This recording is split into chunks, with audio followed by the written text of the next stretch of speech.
Hi guys, another session, another day. Welcome sa ating Forex Weekly Outlook. So napakaganda po ng trades natin last week at yan na pag-uusapan natin sa video na to. Kaya kung ready ka na, let's go!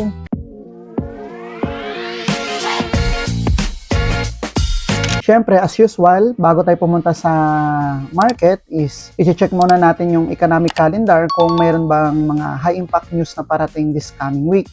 So punta lang tayo dito ulit sa my FX book. So ito yung pinaka-economic calendar na ginagamit natin. So far, dito sa Monday, March 23, wala tayong nakikitang mga red na impact. Then Tuesday, meron dito sa Asian session, dito sa may JBP, dito sa Japanese yen. And then sa New York session, ito, medyo hindi naman ganun kalakas yung galaw na ito. And then Wednesday, so, during Asian session ulit, dito sa Australian dollar, meron dito mga red na ito, mga high impact news. Ayan, and then sa London session, wala rin masyado, pati sa New York session. Okay, and then Thursday, wala din. So, sa New York session, ito yung mga red.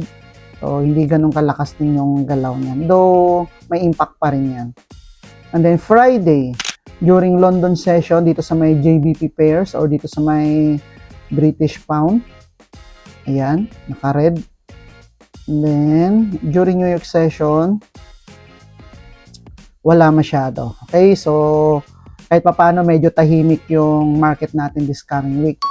So, tara, punta na tayo sa may DXY. So, dito sa DXY guys, kung titingnan natin yung overall market bias, ayan. Diba? Nagkaroon dito ng demand. So, ito yung diniscuss din natin last week sa Forex Weekly Outlook natin. And currently, nandito na ngayon sa may demand zone yung presyo. So, si market. So, kung titingnan natin yung current movement ng market, ito, bullish yung market. So, napakalakas po ng US dollar ngayon dahil yan sa, syempre, may impact niyan yung gera na nangyayari ngayon sa Middle East. So, dito guys, tignan nyo itong mabuti. Ito, nagkaroon dito ng demand. Ayan, yung move na yan. At, kung mapapansin mo, nag-iwan pa siya ng dalawang fair value gap. Ayan o. And then, meron pa ditong fair value gap. So, itong mga fair value gap guys, ito yung mga, kumbaga, once na nagkaroon kasi ng big move, ito yung mga orders na hindi natitrigger. So, minsan kailangan talaga balikan ni market yan. So, para i-balance nila yung inventory nila, di ba? So, ito kasi, itong demand na to is floating yan na unrealized profit nila. So, floating na, unrealized pa. So, itong move na to is, syempre, pag naglagay sila ng malaking volume, magkakaroon talaga ng malaking volatile yan sa market. So, ito naka-floating to. So, kailangan balikan nila to para magkaroon sila ng break-even or rebalance ng trade setup nila. Okay, so which is nangyari. And then, syempre, di ba, tinuturo natin madalas dito sa channel natin na yung market, kumikita yan sa tinatawag nating distribution. So, habang pabalik yan siya nagkakaroon ng profit hanggang sa magkaroon siya ng break-even.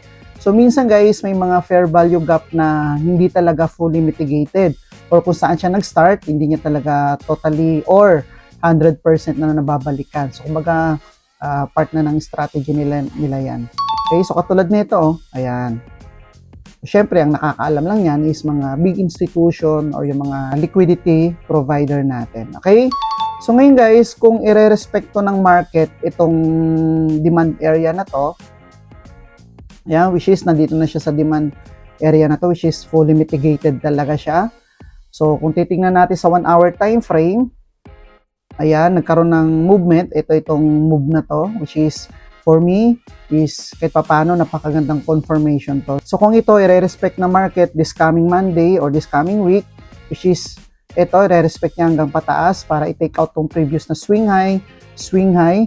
So, lahat ng currency pair na against sa US dollar is pababa, which is, yan yung mga tinake kong entry last week. So, nag-take ako ng sell position sa AUD USD. So, doon ako nakakita ng magandang trades, guys.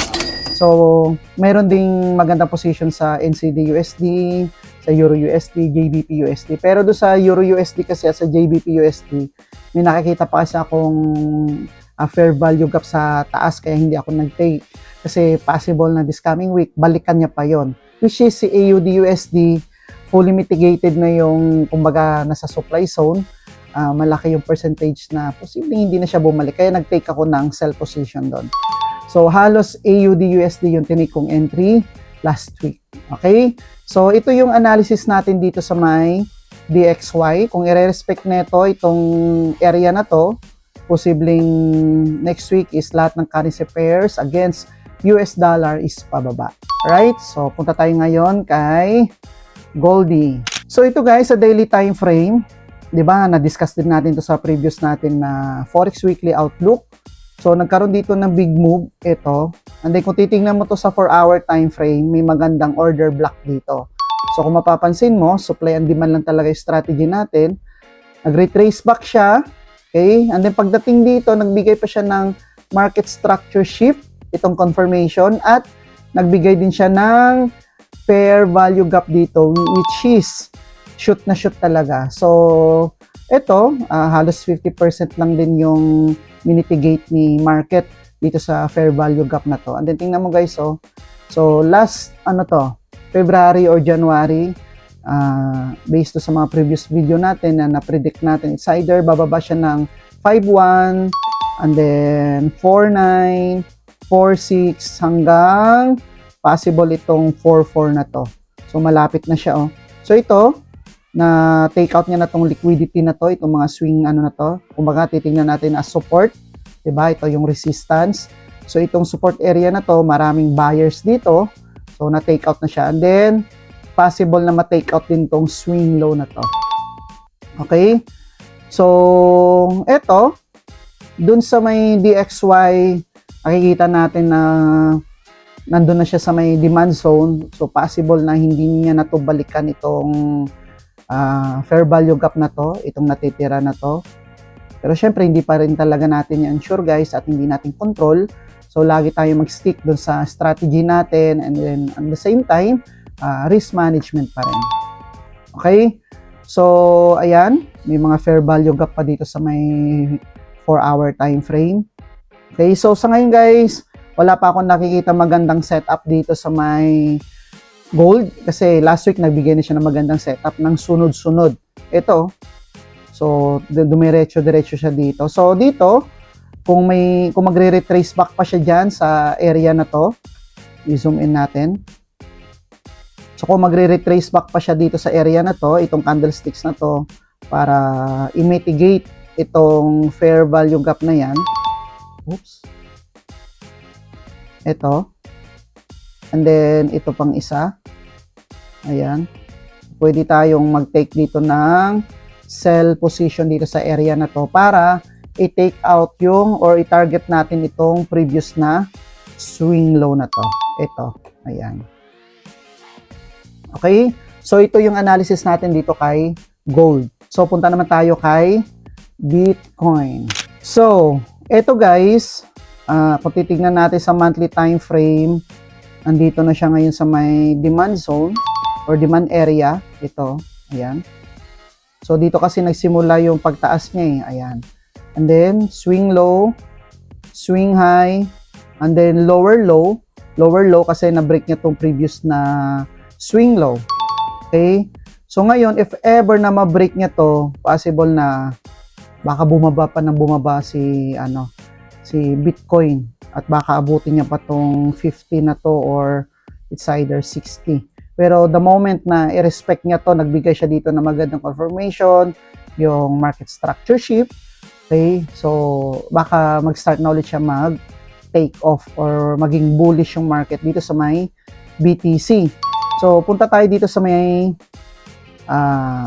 lower time frame. So, sa daily guys, ito, kung mapapansin mo, nagkaroon siya dito ng range or consolidation. Okay? So, kung titignan natin yung movement doon sa DXY, bullish yung market. So, itong BTC na to, napakalaki po or mataas po yung probability na mag-bearish siya at i-take out niya tong previous na swing low, swing low, swing low. Kasi kung makikita mo, ito, ayan, ito yung Fibonacci natin. Palitan natin. Fibonacci tool. Ayan. Okay. So, kung mapapansin mo guys, itong Fibonacci tool natin, nandito na ngayon yung price dito sa may premium zone. Itong area na to. Okay. So, possible, kung titignan natin yung bias natin or yung confluence natin sa DXY, si BTC, posible talagang mas bumaba pa. Babalik na siya dito konti at para i-take out niya tong previous na swing low na to. Okay? So, kung yung strategy mo, supply and demand at nag-aantay ka ng confirmation, so ito yung supply and then nag-retrace back na siya dito sa premium. So, dito mag-aantay ka ng confirmation kung ano pa yung ibibigay niyang entry confirmation, kung magsisell ba talaga siya or mag-start na siya mag-bullish. Okay? Pero most likely, ako, by Monday, possible na puro sell pa rin talaga yung iti-take ko dito sa may Bitcoin. So, possible bumalik siya dito and then dumiretso siya pababa. Okay? So, yan yung analysis natin dito sa may BTC. So, punta naman tayo sa may Euro USD. So, ito guys, di ba, diniscuss ko rin to sa previous natin na Forex Weekly Outlook. So, kung mapapansin mo, ito oh, kaya lagi kong pinupush or nire-remind lagi sa inyo na every time na nagtitake tayo ng entry setup or nag-analyze tayo ng market or nag-charting tayo, lagi natin tignan yung higher time frame, itong monthly, para makita natin is makatulong do sa confluences na or strategy na ginagamit natin. So, dito sa monthly, nagkaroon dito ng supply, and then tingnan nyo guys, oh, nandito na siya ngayon, nag-retrace back or nag-pull back dito sa may supply zone at bumalik yung presyo, okay? Okay, paano? Na-break niya itong previous na to na swing low. So, napakagandang indication yan or confluence na posibleng maging bearish na si Euro USD for this coming week. Okay? So, punta tayo sa daily. So, sa daily, kung mapapansin mo, kaya hindi ako nag-take dito last time guys ng entry setup. Kasi bakit? May nakita pa kasi ako ditong fair value gap na pwede niyang balikan eh. Itong area na to, ayan oh, may malaki pang fair value gap dyan. Okay? Tapos, ito, makukonsider mo ding supply. Alright? So, posibleng mag-pull back talaga dito yung market at bago siya mag-bearish. Okay? Titingnan natin this coming Monday or this coming week kung magre-retrace back ba siya dito. And then, if ever na magbigay siya ng magandang confirmation dito, is nagkaroon ng market structure shift, so dyan tayo magte-take ng entry. Okay? So, habang pababa, chachap-chapin natin yan, chunk by chunk, kung may makita tayong opportunity para at least, syempre medyo matagal-tagal yan, maximize natin yung income natin dito sa may, or profit dito sa may Euro USD. So, ngayon, nasa 4-hour time frame tayo. Ito guys, oh, nakita ko kasi itong move na to na posibleng, ito, ayan oh. So, posibleng balikan niya talaga tong market na to or tong area na to na hindi pa na-mitigate. So, at least 50% ma-mitigate niya to and then antay tayo ng confirmation dyan. Then, magti-take tayo ng short position. Okay? So, yan yung analysis natin dito sa may Euro USD. Kung titignan natin sa monthly time frame at sa daily time frame, napakalaki ng probability or possibility na magbe-bearish talaga yung market. Lalo na ngayon, nagkakaroon ng giyera. So, syempre, ginagamit na currency sa buong mundo, di ba, US dollar. So, malakas yung demand ng US dollar ngayon. So, kaya kung mapapansin mo, lahat ng currency pair na against US dollar, pababa. Okay? So, yan yung analysis natin dito sa may Euro USD. So, punta tayo ngayon sa may JBP USD. So, dito sa JBP USD, kung titignan natin sa monthly time frame, halos pareho lang guys. O, tingnan mo. Diba? Nasa supply din siya. Ayan. Then, nag-retrace back. At ngayon, hindi niya na to na break. So, syempre, nag-create pa rin siya dito ng consolidation.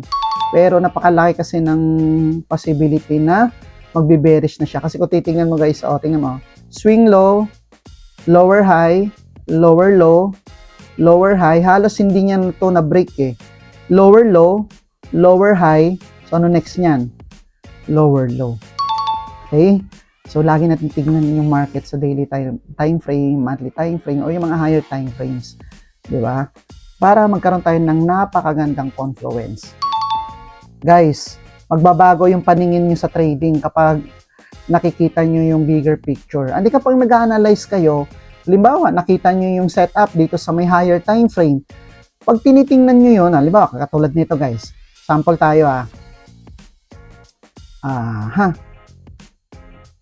Ito, halimbawa, ganyan. Sample lang to, ito. Itong area na to, lagyan natin ng box. Ayan.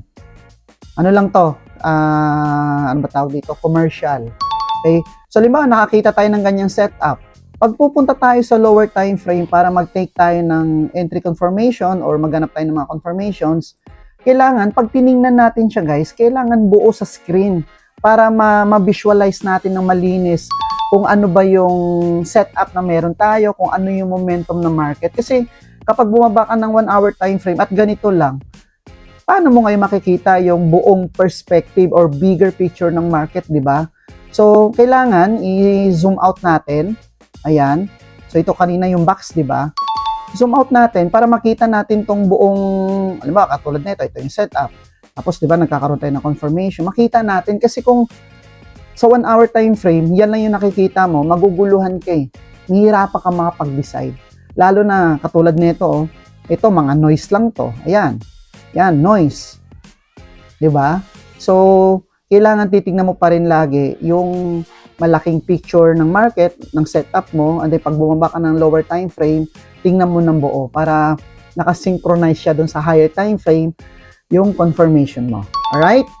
Sa monthly time frame, nandito na ngayon sa may supply zone. Oops.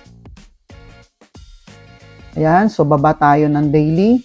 So sa daily, dito, medyo malayo-layo na itong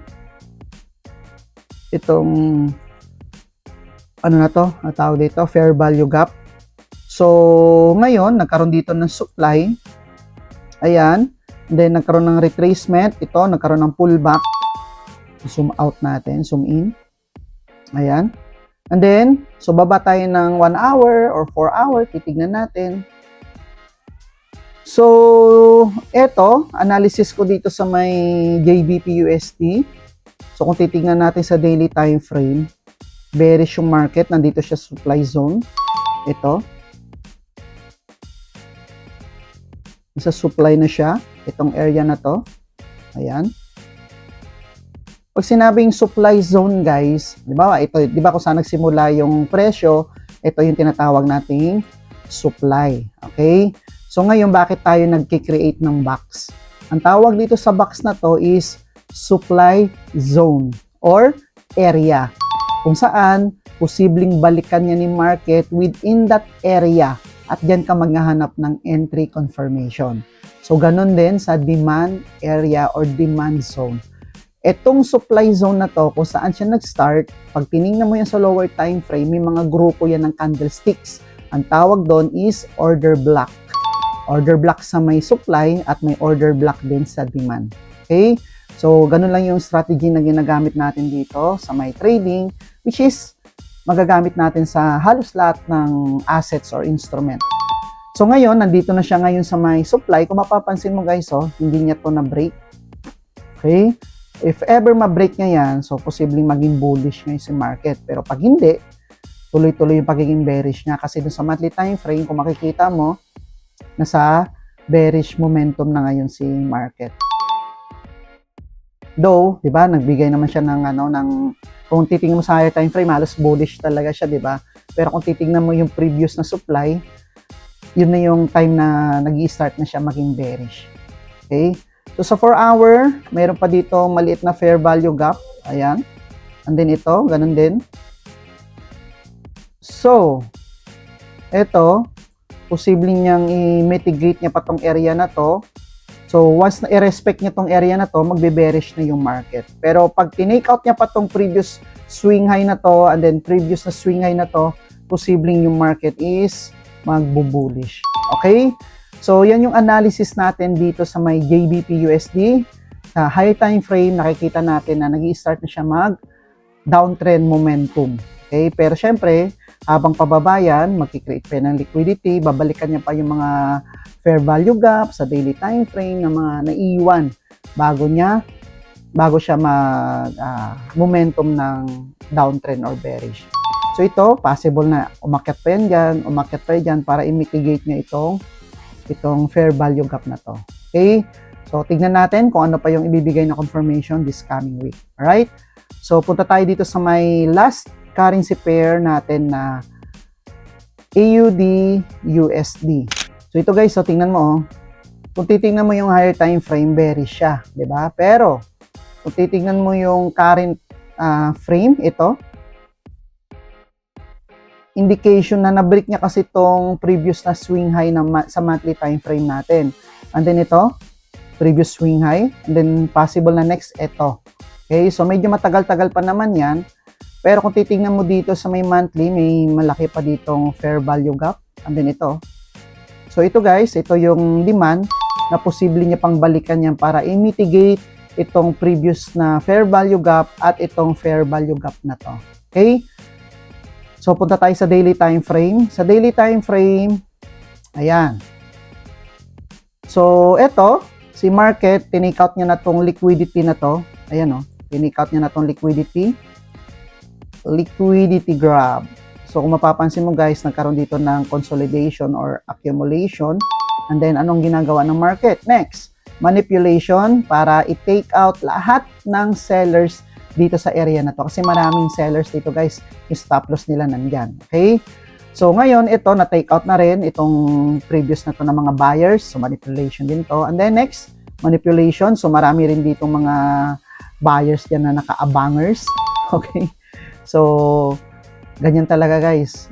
Ang nakakita talaga ng liquidity is mga liquidity provider natin. So, aralin natin mabuti yung strategy na ginagamit nila para at least makatulong doon sa strategy na meron tayo. Kasi, sinusundan lang natin yung galaw nila. Okay? So, ito guys, after niyang bumaba, nagkaroon ng manipulation, nag-retrace back. Pero tingnan mo guys, di ba lagi ko sinasabi sa inyo, kadalasan binabalikan niya talaga yung fair value gap. Ito, binalikan niya. Okay? So, sobrang dami ko ditong nakuhang setup last week. Okay? And then, ito tingnan nyo mabuti kung paano tayo ng strategy. Ito, ayan, sa mga pattern trader, nako-consider kasi ito na tinatawag na support. Okay? Pero pagdating sa mga smart money concepts na strategy, tawag naman dito is liquidity. So, which is effective naman talaga kapag support and resistance kung mapapansin mo, umakyat. Then, nag-retrace back, and then, nirespect niya tong area na to, umakyat. So, syempre, kung support and resistance ka, for sure, nasabayan mo to, di ba? Pero ngayon, dahil ganito ang nangyari, posibleng i-take out to ng market. Kasi ito, dollar yan. Okay? So, gamit tayo ng symbol dito. Pera yan, pera. Pera din to, liquidity. Ibig sabihin, maraming mga buyers dito. Yung mga naka-positional trader, yung mga swing or mga swing traders. So, maraming naka-position dyan na stop loss. Okay? So, dito meron din yan. Alright? So, ngayon, hindi ko na inantay na dumating dito pa yung presyo kasi patapos na yung araw kaninang madaling araw. So, Saturday ba ngayon? Yes. Saturday, so around 3 a.m. out na ako sa market. So, marami akong nakuhang trades dito. Okay? So, possible next week na balikan niya talaga to. Or, i-take out niya tong mga liquidity na to. Plus, tingnan nyo guys, so napakagandang confluence din. Bakit? Aside dun sa mga liquidity na to, okay, meron pang fair value gap na kailangan i-mitigate ni market. Ayan. Alright? So, habang pababa yan next week, syempre, abangan natin yan kung ano pa yung mga confirmation na ibibigay niya. So, dito, out now dito, siguro mga 1:6 ako dito.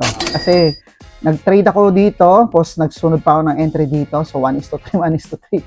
So, halos dalawang setup ako na kinuha dito. Okay?